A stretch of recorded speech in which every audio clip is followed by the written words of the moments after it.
Informações, ele já está aqui preparadíssimo para tomar um sucão com a gente agora de manhã e nos informar. Tudo bom, Fábio? Bom dia, como é que tá? Tudo bem? Bom dia aos nossos amigos de casa. Hoje é dia 6 de março, quinta-feira, é o Dia Internacional do Optometrista, que é o profissional da área da saúde habilitado a examinar e avaliar o sentido da visão. Então, os nossos parabéns a todos esses profissionais. E hoje também é uma data para relembrar a morte do cantor Chorão, do Charlie Brown Jr. Faz um ano ele foi encontrado no dia 6 de março de 2013 na sua residência, né, morto. Um dia muito triste, né, para a música brasileira, para os fãs da banda, Charlie Brown. Exatamente. E, inclusive, segundo o jornal A Tribuna de Santos, hoje à noite, às 19 horas, na Igreja Santa Edviges, no Boqueirão, em Santos, vai ser realizada uma missa em sua homenagem, organizada pelos familiares e pela viúva do artista Graziela Gonçalves. Um dia triste para a música brasileira, um dia triste para toda a família e os fãs do Chorão. Fica também o nosso registro. Vamos seguir adiante com as principais manchetes dos jornais. A Folha de São Paulo, que traz a CNBB, a Conferência Nacional dos Bispos do Brasil, lançou ontem a campanha da Fraternidade de 2014. O tema desse ano é a luta contra o tráfico de pessoas. A campanha aborda, os diversos tipos de tráfico: trabalho forçado, exploração sexual, extração de órgãos e adoção irregular de crianças. Em carta de apoio à campanha, o Papa Francisco pede o engajamento dos solidários brasileiros. Ele pede que os cristãos e as pessoas de boa vontade se comprometam a lutar para que nenhum homem, mulher, jovem ou criança seja vítima do tráfico humano. Francisco pediu que os fiéis façam um exame de consciência. Exame esse que a gente sabe que muita gente realmente precisa, né? Com a campanha, a entidade pretende, entre outros, denunciar a origem do problema, reivindicar dos governos a reinserção social das vítimas e agir para a prevenção. Dados colhidos pela CNBB junto à Organização Internacional do Trabalho apontam para a existência em 2012 de 20,9 milhões de vítimas de trabalho forçado e exploração sexual no mundo, sendo que 55% do total é formado por mulheres e jovens e cerca de 9% das vítimas tinham como origem países da América Latina. Infelizmente, muito recorrente ainda isso. Com certeza. Né? Infelizmente, dados muito críticos e preocupantes, né? E é muito importante que a CNBB faça e realmente jogue uma luz em cima desse assunto para que todos os países discutam esse problema que na verdade atinge a todos, né? Não só ao Brasil. Nós temos números grandes aqui, mas isso é um problema mundial, né? A cada ano a CNBB ela escolhe um tema para estimular a reflexão das pessoas, né? Esse ano é esse tema que a gente comentou, o tráfico de pessoas. Ano passado, quando o Rio sediou a Jornada Mundial da Juventude, o enfoque foi nos jovens.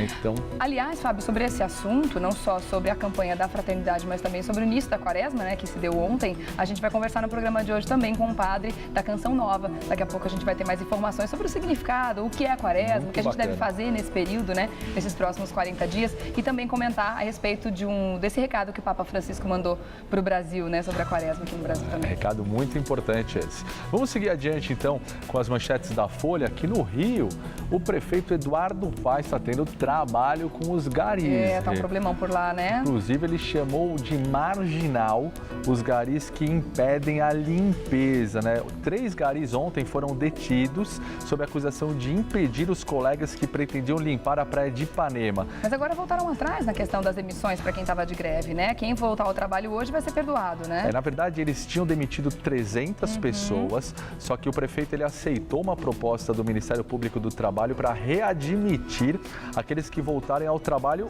hoje. Tá? Em reunião na porta da Conlurb, que é a Companhia Municipal de Limpeza Urbana, cerca de 200 garis resolveram ainda ontem manter a greve. Tá? O grande problema, o fato é que nas ruas da cidade o lixo vai se acumulando. Está demais, a cidade está entregue mesmo, está um horror. A gente vê imagens, estão mostrando nos telejornais, imagens aéreas do Rio de Janeiro, de pontos turísticos, de lugares históricos, inclusive os Arcos da Lapa, como estão aparecendo nas imagens aí, tomados de lixo. Principalmente nos locais onde passaram os blocos carnavalescos, na hora da Zona Sul, nas pistas do Aterro do Flamengo. Exato, bem depois do carnaval, né? Na Avenida Rio Branco, no centro. Qual que é a alegação? Os grevistas, eles pedem R$ 1.680 de piso salarial salarial, que são R$ 1.200 mais 40% de insalubridade e R$ 20 de vale-refeição. A prefeitura oferece um piso de 1.224, que é 874, mais 40% de insalubridade e 16 de vale-refeição. Então eles não chegaram num acordo ainda e a situação é delicada, né? A gente aguarda para ver como é que vai desenrolar essa história complicada. Vamos seguir aqui com o Jornal Agora. Que tem bastante futebol para falar. Hoje tá todo mundo querendo falar de futebol, tá todo mundo feliz, teve gol para todo lado. Todos os amistosos das seleções que vão participar da Copa, o Brasil, Campeonato Paulista. O Neymar realmente brilhou ontem no jogo da seleção, a seleção que venceu por 5-0 contra a África do Sul. Ele foi escolhido melhor em campo pela organização do amistoso. Ele recebeu um prêmio de R$ 2.500, mas resolveu mais uma vez passar reto na zona mista, que é o local onde os jornalistas conseguem entrevistar os atletas. Ele foi o único que, ao ser chamado, apenas acenou, deu uma piscadinha, não quis parar. Ele chegou a 30 gols em 47 jogos com a camisa da seleção. Ele, na verdade, na seleção, ele vem jogando muito bem, mas a fase técnica dele não é das melhores no Barcelona, né? E ainda convive com aqueles problemas da sua venda do Santos ao clube espanhol. Então ele não quis dar entrevista, que o pessoal ia perguntar sobre isso, ia perguntar sobre o jogo. Então ele passou batido. Mas o que aconteceu de muito bacana também foi depois do jogo. Foi muito bonitinha essa cena. Foi realmente muito bacana. Essa foi a invasão mais bonita que já teve a um campo de futebol. Invasão autorizada, né? Alguns torcedores tentaram invadir. Aí os seguranças foram lá e impediram, é claro. Mas quando um rapaz, um garotinho de 7 anos, tentou invadir, os seguranças, eles reprimiram no início, toda a torcida começou a vaiar. O Neymar, muito esperto, percebeu a situação, foi correndo para cima dos seguranças, pegou esse rapaz, levou até o meio do campo, pegou esse jovenzinho de 7 anos, um garotinho, levou até o meio do campo, fez foto com todos os jogadores, levantaram, jogaram ele para cima. Realmente foi muito bacana. Foi muito legal, uma imagem bonita mesmo, né? E mostra bem o que tem que ser a festa do futebol, né? Eu acho que isso é uma imagem simbólica, uma imagem bonita, mas que deixa uma grande mensagem. O futebol não é para ser essa agressão, não é para ter vaia, não é para ter violência, é para ter isso, é para ter torcida admirando a outra torcida, mesmo quando toma uma goleada 5-0. Que bom se fosse sempre assim, né? Seria maravilhoso. Você vê os torcedores africanos se divertindo no estádio, independente do resultado. Né? Que curtição. E o Brasil foi bem, né? Temos que admitir que o time foi bem, a seleção foi bem. Inclusive, ontem tiveram vários amistosos. Um ótimo teste, né, para o Felipão perceber como é que tá a seleção também. Vão ter alguns testes um pouco mais difíceis aí antes da Copa, ainda 1 ou 2 amistosos, mas esse foi um grande teste para a seleção. Dia 7 de maio tem a convocação dos 23 jogadores que vão disputar a Copa do Mundo. Ontem ainda a Alemanha venceu o Chile, a Alemanha é uma das grandes potências, a França venceu por 2-0 a Holanda, um belo resultado, né? A Espanha venceu por 1-0 a Itália, a Croácia, que é o primeiro adversário do Brasil na Copa, empatou com a Suíça em 2-2, o México, que vai jogar contra o Brasil na Copa também na fase de grupos, ficou no 0-0 com a Nigéria, Camarões, que é o terceiro e último adversário na fase de grupos do Brasil, perdeu por 5-1 de Portugal. Cristiano Ronaldo jogando muita bola, fazendo um monte de gols na seleção, é o grande ídolo da seleção portuguesa, né? E ontem também teve rodada do Campeonato Paulista. Ontem foi overdose de futebol, overdose de gols. Todos os corintianos muito felizes. Olha o Galdino feliz da vida com a gente também. Ó, tem até hino pronto aqui, hein? Tem o hino de São Paulo também que ele vai tocar depois. O Timão venceu por 4-0 o Linense, jogando fora de casa, com 2 gols do Jadson, maestro Jadson. Torcida corintiana felicíssima com a troca. Excelente troca, né, que a gente fez. Coisa boa demais. O Pato ainda não estreou pelo São Paulo. Vamos ver do outro lado como é que vai ser, né? E 2 gols do Luciano. O Corinthians se prepara para o clássico. Domingo a gente tem Corinthians e São Paulo no Pacaembu, jogo que promete muitas emoções, muito importante para os dois times, ainda mais importante para o Corinthians. Achei muito esquisito o Corinthians jogando de amarelo ontem, para falar a verdade. Mas vem essa história de troca de cores de uniformes já há um tempo, né? Lançando novos uniformes, novas camisas. A própria seleção jogou ontem com 2 uniformes diferentes, também para o lançamento do uniforme, né? A patrocinadora sempre pede para que isso aconteça, né? Então o Corinthians venceu por 4-0, jogou muito bem, chutou 16 vezes ao gol do rival. E parabéns ao Corinthians, que está a 1 ponto só agora do Ituano, que perdeu ontem, né? E o São Paulo também ganhou por 4-0. Também tem hino aqui preparado. Tudo pronto. No Morumbi, os 4 gols saíram no segundo tempo. O primeiro tempo ficou 0-0. Nossa! Os 4 gols saíram no segundo tempo. O Luiz Fabiano fez 2, o Oswaldo fez 1 e o Souza fez o outro. Então, tricolor encaminhado para sua classificação para a próxima fase. Vamos aproveitar então, Rê, para falar sobre toda a rodada de ontem, que também teve Oeste 2, Paulista 1. Atlético Sorocaba, que perdeu para o Botafogo por 1-0, o Botafogo líder isolado do Grupo B com 25 pontos. São Bernardo e Rio Claro, um jogo de 10 gols, 5-5. Nossa. Comercial 2-0 no Ituano e o Bragantino 2-0 na Ponte, além dos 2 jogos de São Paulo e Corinthians que nós já comentamos. E hoje nós temos mais 3 jogos, Penapolense 15 de Piracicaba, Palmeiras e Portuguesa, Mogi Mirim e Santos, fechando a 12ª rodada do campeonato que está afunilando. E outra notícia aqui do agora é que 90 mil crianças esperam vaga em creches da capital. Gente, eles falam nesse assunto e não conseguem resolver, né? Esse monte de criança, esse monte de mãe precisando trabalhar e não tendo onde colocar seus filhos. De acordo com os dados divulgados pela Secretaria Municipal de Educação, em média, 3 em cada 10 crianças de 0 a 3 anos ficaram sem lugar na escola. Em relação a janeiro de 2013, a fila ganhou 11.222 crianças. Os números mostram também que a procura cresceu mais do que o número de matrículas. Enquanto o aumento da fila foi de 14,17%, o das matrículas foi de 11,9%. Em dezembro de 2013, a Justiça determinou que a Prefeitura crie 150 mil vagas em creche até 2016. A solução coletiva foi a forma de diminuir o número de ações judiciais individuais que faz com que os pais consigam vagas mesmo estando há menos tempo na fila.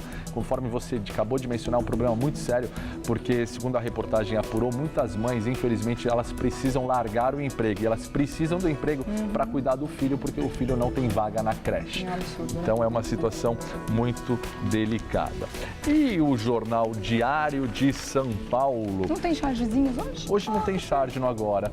O Diário de São Paulo traz a notícia de que a Tijuca é pole position, é o 4º título da escola carioca, que nesse ano homenageou o piloto Ayrton Senna. Parabéns a todos os membros da Escola Unidos da Tijuca. Mas foi bonito demais, né? Foi realmente um belíssimo desfile, mas a apuração foi apertadíssima, muito né? apertada. Ganhou por 10º. Em vários momentos você tinha outras escolas liderando. A Salgueiro liderou, outras escolas lideraram. A diferença foi de apenas 1/10, decidida no último quesito, que é o quesito bateria. Mas é claro que após o anúncio do resultado, o presidente Fernando Horta, da Unidos da Tijuca, deu uma cutucada nas outras escolas. Ele disse que o Senna é muito melhor do que o Zico e o Boni, que juntos, que não dá nem para comparar, porque as outras escolas fizeram homenagens também, belíssimos desfiles ao Zico, ao Boni, mas eles fizeram uma homenagem a Ayrton Senna, brincaram dizendo que o Ayrton Senna é o Ayrton Senna, que não dava para não ganhar esse título. Mas independente de quem a escola homenageou, a escola fez um belíssimo desfile. Esse que é o mais Barros, importante. Ele arrasa sempre, né? Ele é tricampeão, inclusive, é maravilhoso nas ideias, na execução das ideias. Ele ousa demais, né? Ele ousa demais, ele realmente é maravilhoso. E me parece, a notícia que eu recebi é que ele recusou fazer a abertura da Copa do Mundo aqui no Brasil. Olha só. Se tivesse o nome dele assinando, com toda certeza ia ser maravilhoso, a gente já ia ter essa certeza, né? Sim, com certeza, né?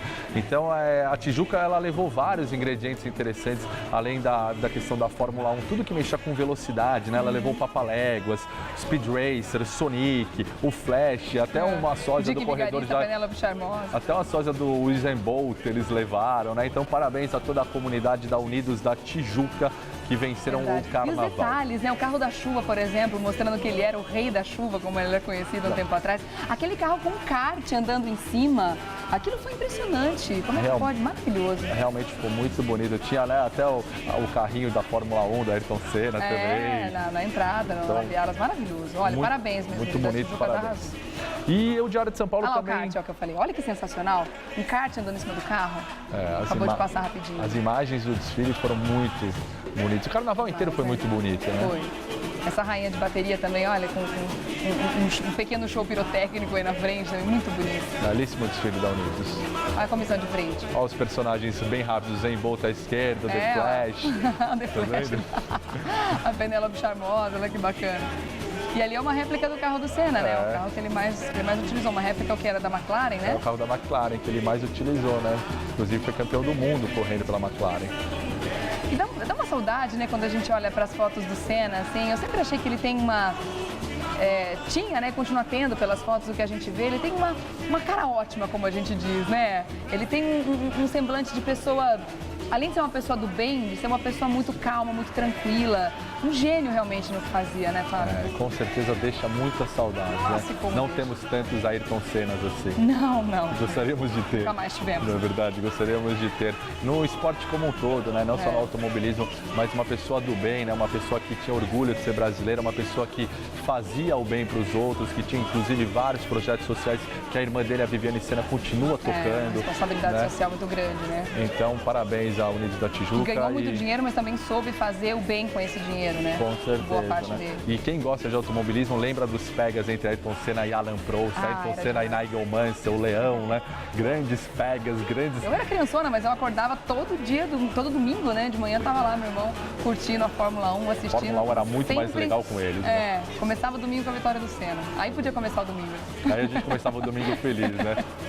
Vamos em frente, então, para o Diário de São Paulo, que traz a notícia sobre veja como você pode ficar na boa com o leão sem sofrer. Afinal de contas, começamos agora as declarações do imposto de renda, né? O prazo de entrega da declaração começa hoje.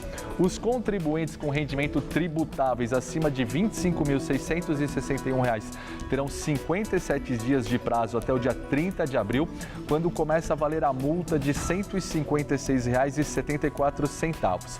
Estão isentos de declarar um imposto de renda os trabalhadores com salários inferiores a R$ 1.788. Como nos anos anteriores, é possível deduzir no valor do imposto as despesas com educação, saúde, empregada doméstica e dependentes. Caso o valor das deduções seja superior ao imposto a ser pago, é possível pegar a restituição. É muito importante as pessoas enviarem, então, no prazo correto. Para fazer a declaração, é preciso baixar 2 programas na internet.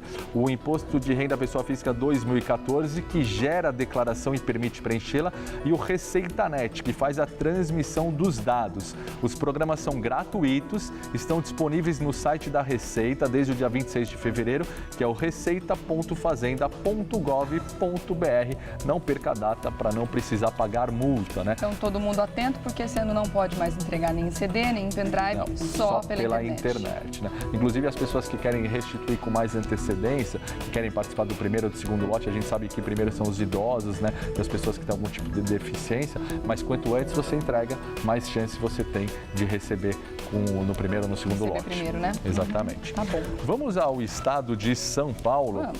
A Rússia e os Estados Unidos fracassaram numa primeira tentativa de um acordo sobre a Ucrânia, né? E uma ofensiva diplomática. A gente sabe que a situação lá na Ucrânia é muito delicada. Chanceleres dos Estados Unidos, da França, da Grã-Bretanha, da Alemanha, da Rússia e da Ucrânia reuniram-se ontem em Paris para discutir uma saída política para a crise na Crimeia. Eles não chegaram a um acordo, mas as conversações, né, continuarão pelos próximos dias. O objetivo é garantir a integridade territorial ucraniana, ameaçada pela invasão do sul do país por 16 mil soldados russos. Um plano da Alemanha e da França propõe formação de um governo de união nacional, retirada das tropas russas, desarmamento e dissolução de milícias extremistas. É uma situação delicada. O esforço diplomático de ontem acabou sem um acordo final. Continua hoje com uma reunião em Roma entre o secretário de Estado americano John Kerry e o chanceler russo Sergei Lavrov. A gente espera que eles consigam encontrar uma solução diplomática para essa crise lá na Ucrânia. E a última notícia para a gente encerrar as nossas manchetes aqui é sobre o carnaval, as mortes no carnaval. A Ana Paula já comentou, são 37 mortes nas estradas, é o pior feriado em 4 anos, foi o carnaval mais violento nas rodovias estaduais.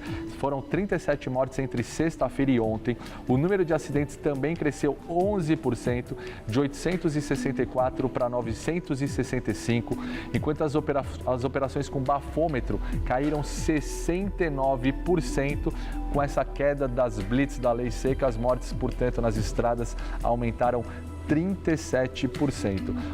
Infelizmente, os motoristas não têm consciência e bebem quando dirigem, a fiscalização não pode diminuir. Claro a prova disso é o que aconteceu nesse carnaval. Do contrário, tem que aumentar. Agora a lei está mais dura, não está? Então tem que colocar ela em prática. Como é que coloca ela em prática? Fiscalizando, parando esses motoristas. Infelizmente, então, os dados das mortes no carnaval são esses, aumentaram. Uma coisa muito triste. Em 37%, e a gente sempre alerta, bebida alcoólica e direção não combinam. A gente acompanhando reportagens, ontem eu assisti, tinha dois motoristas mostrando, um de ônibus e um de caminhão, que desceram do veículo e não conseguiam andar, de tão bêbados que estavam. Não conseguiam fazer o teste do bafômetro. Que coisa, né? Eles assopravam e passava de muito mais do que o nível permitido. Que o aparelho aceita, exatamente, né? Exatamente. Que loucura. Um cara desse tem que ser preso na hora, e de fato é, né? Como a lei prevê hoje. Precisa que ele fique preso, né? Que seja e não só para curar ressaca, né? Mas para que ele não faça mais isso. Né? Porque enquanto a impunidade permanecer, as pessoas ficam sem medo de cometer, infelizmente, crimes. E andar com um carro, dirigir um carro sob efeito do álcool? É um crime. É crime. Você está com uma arma na sua mão e muitas pessoas, infelizmente, perdem a vida por causa disso. Sem condições nenhuma de usar essa arma. É verdade. Terminamos por hoje? Terminamos por hoje. Meu querido, ótima quinta-feira pra você. Amanhã é sexta-feira, a gente se vê. Tá bom. Parece que ontem foi segunda e amanhã já é sexta, né? É verdade. Semana estranha. E ótima. Obrigada, viu, Fábio? Até amanhã.